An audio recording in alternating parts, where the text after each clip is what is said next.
اللہ تبارک و تعالی کی توفیق اور اس کے کرم سے ساز کے ساتھ محفل سماع قرآن و حدیث کی نظر میں اس حوالے سے اور اس موضوع کے تحت ہم حضور آقا کریم صلی اللہ علیہ وآلہ وسلم کے تیسرے فرمان اور تیسری حدیث پاک کا مطالعہ کر رہے ہیں، اور وہ حدیث پاک یہ ہے۔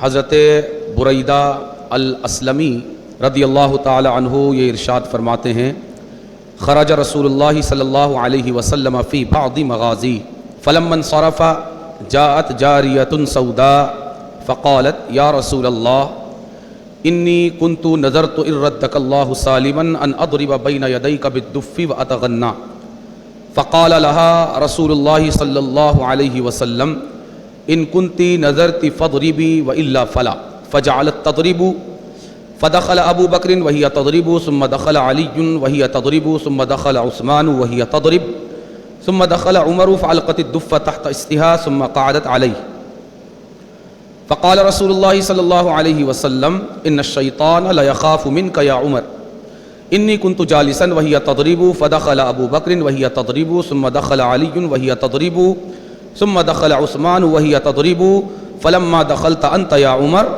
القت الدف۔ یہ ہوا اس حدیث پاک کا متن۔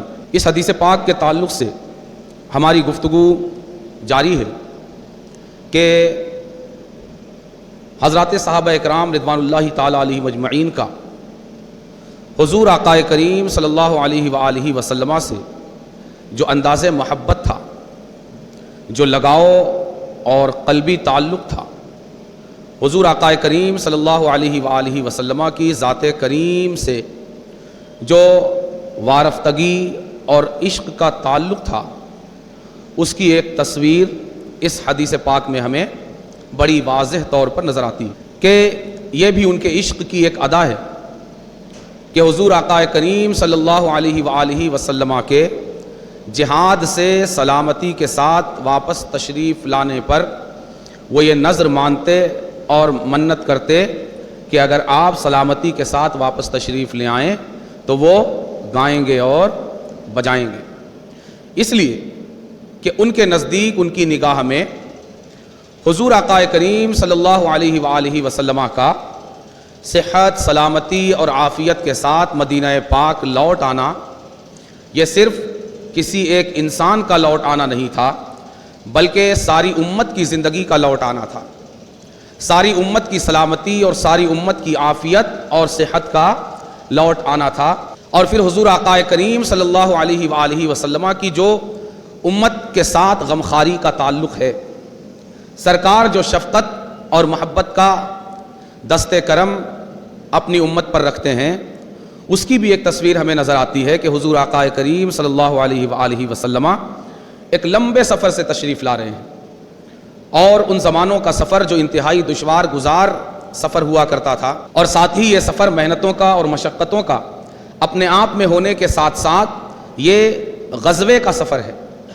لیکن جب سرکار نے یہ سنا کہ امت کی اس عورت نے گانے اور بجانے کی منت کر لی ہے، نذر کر لی ہے، تو سرکار پھر اپنی تکان بھول گئے اور اپنی تکان کا خیال نہیں کیا اور وہیں تشریف فرما ہو گئے، اور ایک لمبے وقت تک حضور آقا کریم صلی اللہ علیہ وآلہ وسلم کے سامنے یہ عورت، یہ صحابیہ رسول اپنی نذر کے پورا کرنے میں مشغول رہی، اور پھر نہ جانے کب تک یہ معاملہ چلتا رہتا، اور حضور آقا کریم صلی اللہ علیہ وآلہ وسلم امت کی دلجوئی کے لیے تشریف فرما رہتے۔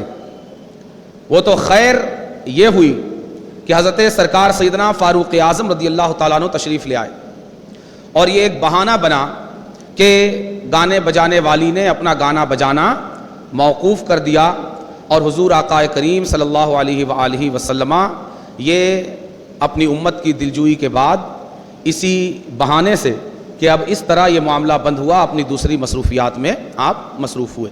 اب یہاں پر ہم اس حدیث پاک کا جو ایک تشریحی مطالعہ کر رہے ہیں، تو اس ضمن میں ہمیں یہ بات بھی سمجھ آتی ہے کہ صحابیات یہ گانا بجانا جانتی تھی. حضور آقا کریم صلی اللہ علیہ وآلہ وسلم کی صحابیات یہ گانا بجانا جانتی تھی، اور اتنا جانتی تھی کہ یہ لمبے عرصے تک مسلسل گا بھی سکتی تھی اور بجا بھی سکتی تھی. کہ حدیث کے الفاظ ہمیں یہ بتا رہے ہیں کہ حضور آقا کریم صلی اللہ علیہ وآلہ وسلم خود بیٹھ کر سماعت فرما رہے ہیں اور یہ صحابیہ رسول گا رہی ہیں اور بجا رہی ہیں. پھر حضرت سرکار سیدنا ابو بکر صدیق تشریف لائے، تب بھی یہ گانا بجانا چل رہا ہے. پھر سرکار سیدنا مولا علی تشریف لائے، تب بھی یہ گانا بجانا چل رہا ہے. پھر سرکار سیدنا عثمان غنی تشریف لائے، تب بھی یہ گانا بجانا چل رہا ہے. اور پھر سرکار سیدنا فاروق اعظم آئے، تب تک بھی یہ گانا بجانا چل رہا ہے. یعنی سرکار سن رہے ہیں، پھر حضرت ابو بکر، پھر حضرت مولا علی، پھر حضرت عثمان، پھر حضرت عمر.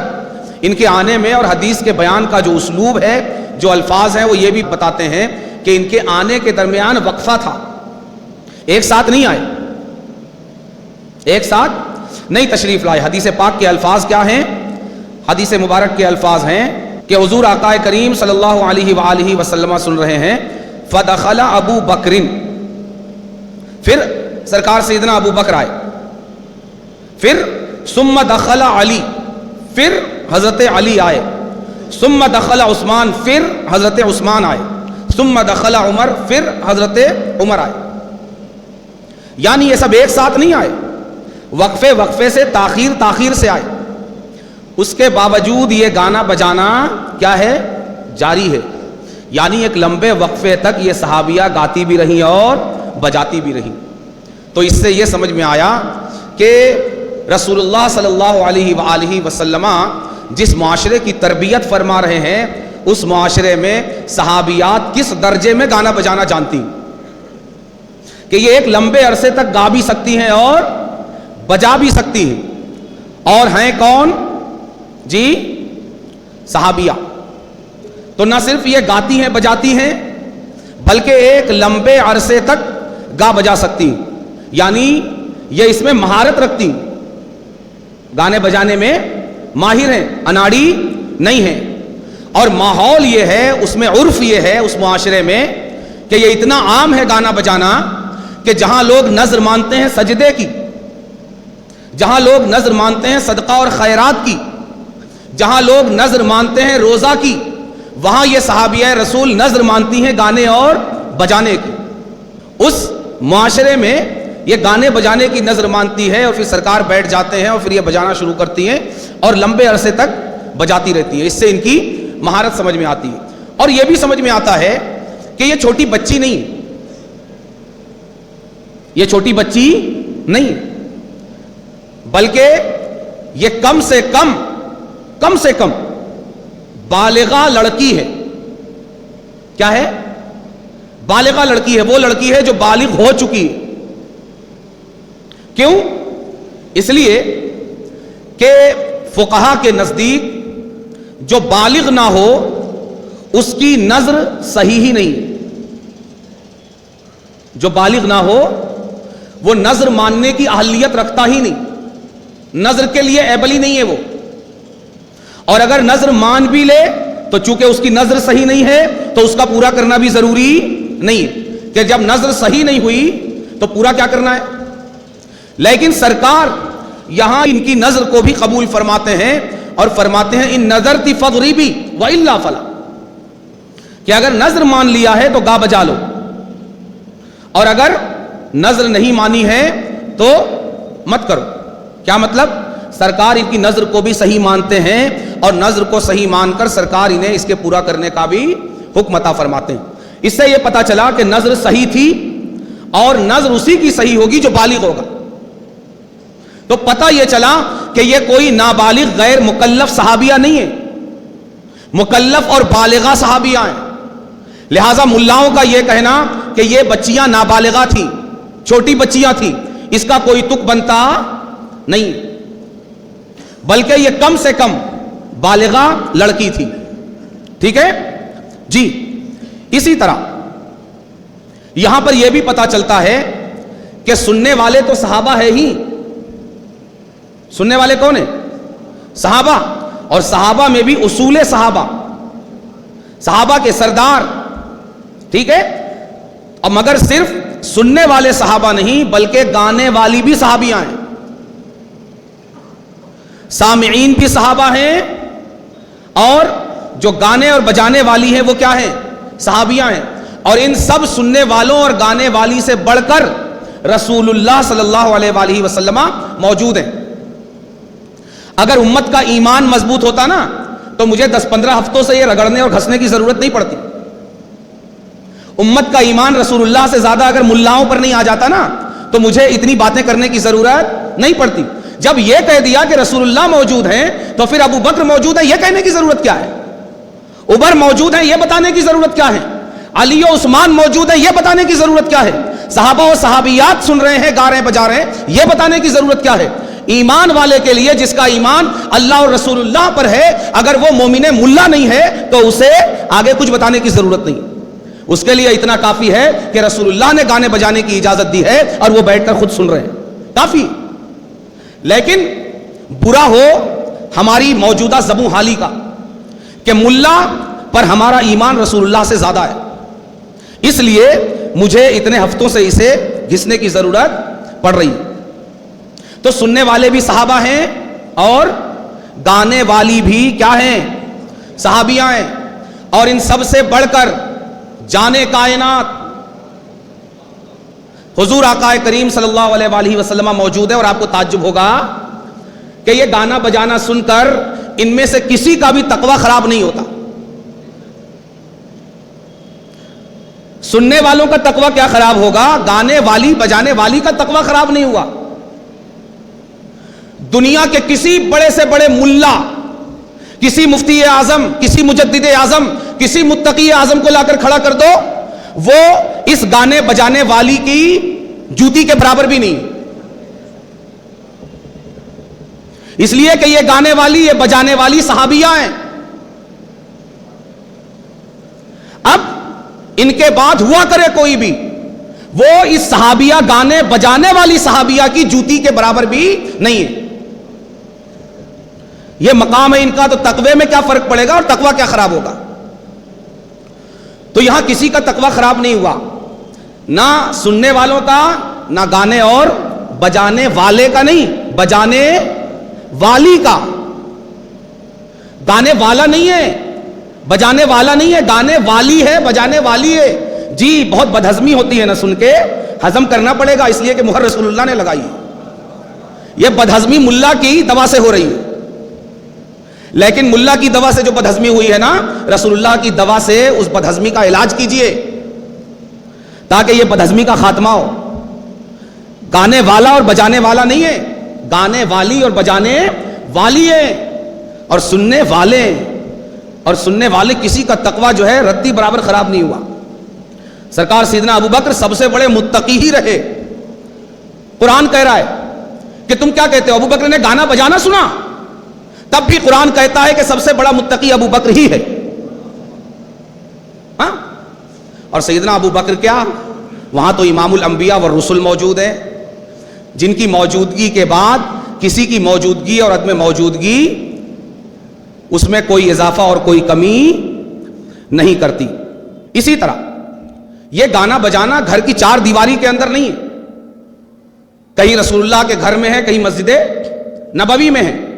اور صرف اتنا نہیں، بلکہ ہمارے یہاں جو بارات نکلتی ہے نا، یہ بارات نکلتی ہے دولہا کو دلہن کے گھر پہنچانے کے لیے۔ عرب کے معاشرے میں لڑکیوں کی رخصتی کی بارات نکلتی تھی۔ لڑکی جب ودا ہوتی، حضور آقا کریم صلی اللہ علیہ وآلہ وسلم حکم دیتے، ارے کسی گانے بجانے والی کو نہیں رکھا؟ لڑکی کو اگر یوں ہی رخصت کر دیا جاتا اور اس میں کوئی گانے بجانے والی نہیں ہوتی، سرکار فرماتے کسی گانے بجانے والی کو نہیں رکھا؟ ارے وہ فلاں کو بلاؤ، فلاں گاتی بجاتی، نام لے کر بتاتے کس گانے بجانے والی کو بلانا ہے، ابھی وہ حدیث آگے آئے گی۔ اور صرف گانے بجانے والی کو نام لے کر نہیں بتاتے، بلکہ اسے کیا گانا ہے یہ بھی بتاتے۔ وہ جب گائے بجائے تو کیا گائے، سرکار یہ بھی بتاتے۔ اور یہ رخصتی کہاں ہوتی ہے جی؟ اس دروازے سے نکلے اس دروازے میں نہیں، راستے بھی آئیں گے، میدان بھی آئے گا، گلی کوچے بھی آئیں گے، وہاں سے یہ گانے بجانے والی کے ساتھ دلہن کو رخصت کرنے کے لیے لے جاتے ہیں۔ یہ صوفیہ کا عمل ہے۔ صوفیہ اناڑی اور دین فروش نہیں ہے۔ صوفیہ نے روح دین کو سمجھا ہے، اصل دین کو سمجھا ہے۔ اور میں بار بار عرض کرتا ہوں کہ اگر صوفیہ نے دین کو نہیں سمجھا تو کسی ملا نے دین کو نہیں سمجھا، اور کسی نے دین کو نہیں سمجھا۔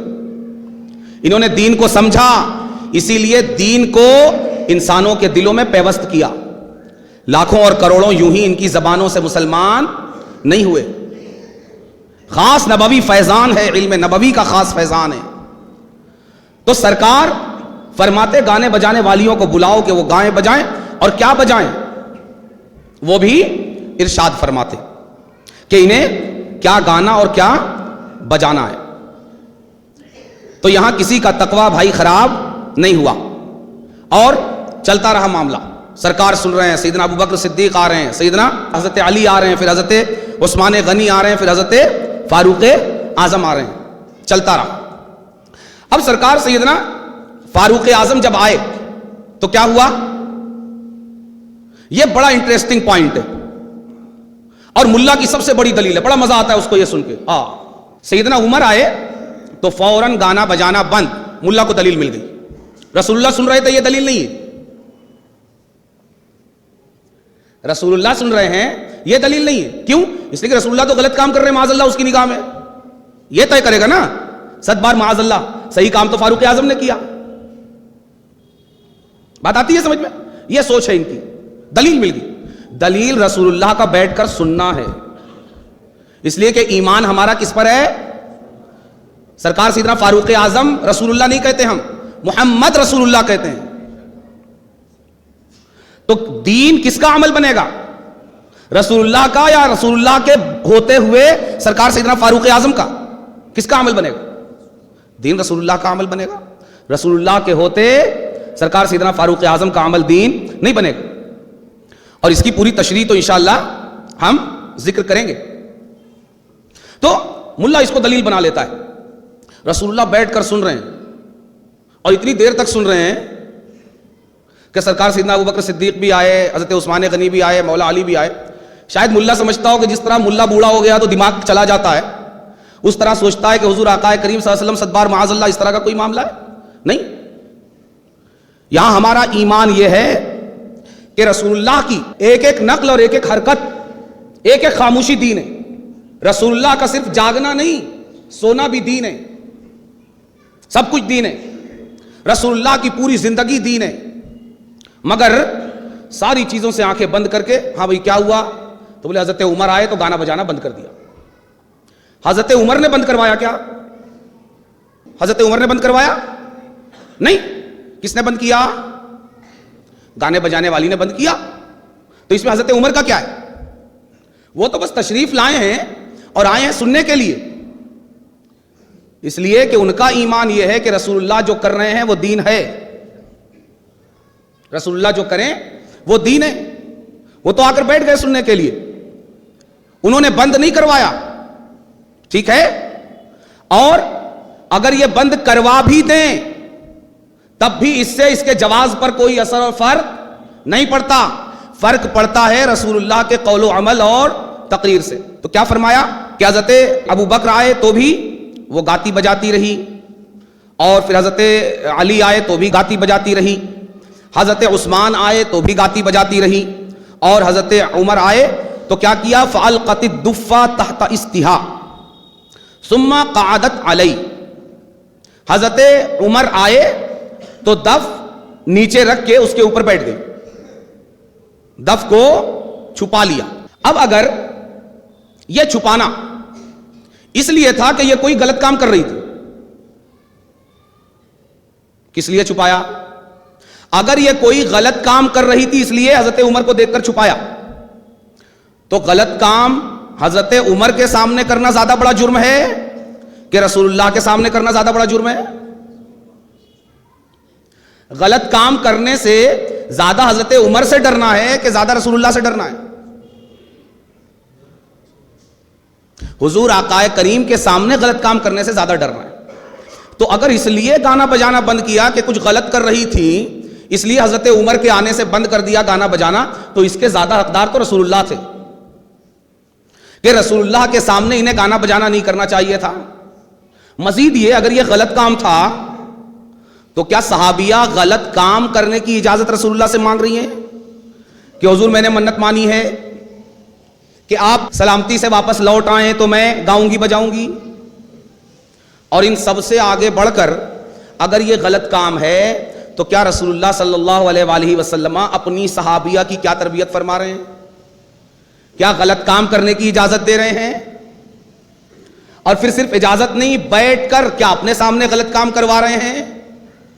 اور لمحہ تو لمحہ نہیں، لمبے وقت تک یہ کیا غلط کام رسول اللہ کے سامنے چلتا رہا؟ اگر عقل ہے اور ایمان کی رمق ہے اور ایمان کی رتی بھی اگر موجود ہے تو یہ ساری چیزیں سرے سے، بنیاد سے بے معنی اور لا یعنی، اس کی کوئی بنیاد ہی نہیں۔ جب یہ بنیاد ختم ہو گئی تو پتا چلا یہ اس لیے بند نہیں کیا کہ یہ کوئی غلط کام تھا، اس لیے بند نہیں کیا کہ کوئی غلط کام تھا، اس لیے کہ اگر غلط کام تھا اس لیے بند کیا تو صحابیہ کو یہ کام رسول اللہ کے سامنے بند کرنا چاہیے تھا، رسول اللہ سے اجازت نہیں لینی چاہیے تھی، رسول اللہ کو اجازت نہیں دینی چاہیے تھی، اور رسول اللہ کو بیٹھ کر سنتے نہیں رہنا چاہیے تھا، ابو بکر صدیق کو بیٹھ کر سنتے نہیں رہنا چاہیے تھا، حضرت عثمان غنی اور مولا علی کو بیٹھ کر سنتے نہیں رہنا چاہیے تھا۔ یہ تو طے ہو گیا اتنی بات سے کہ یہ اس لیے بند نہیں کیا کہ کوئی غلط کام تھا۔ پھر کیا کام تھا؟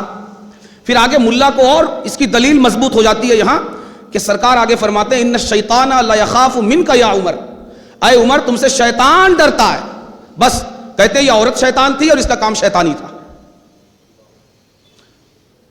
یہ نہیں سوچتے کہ شیطان کو عمر سے زیادہ ڈرنا چاہیے کہ رسول اللہ سے۔ آگے کی تفصیل انشاءاللہ آئندہ ہفتے عرض کریں گے۔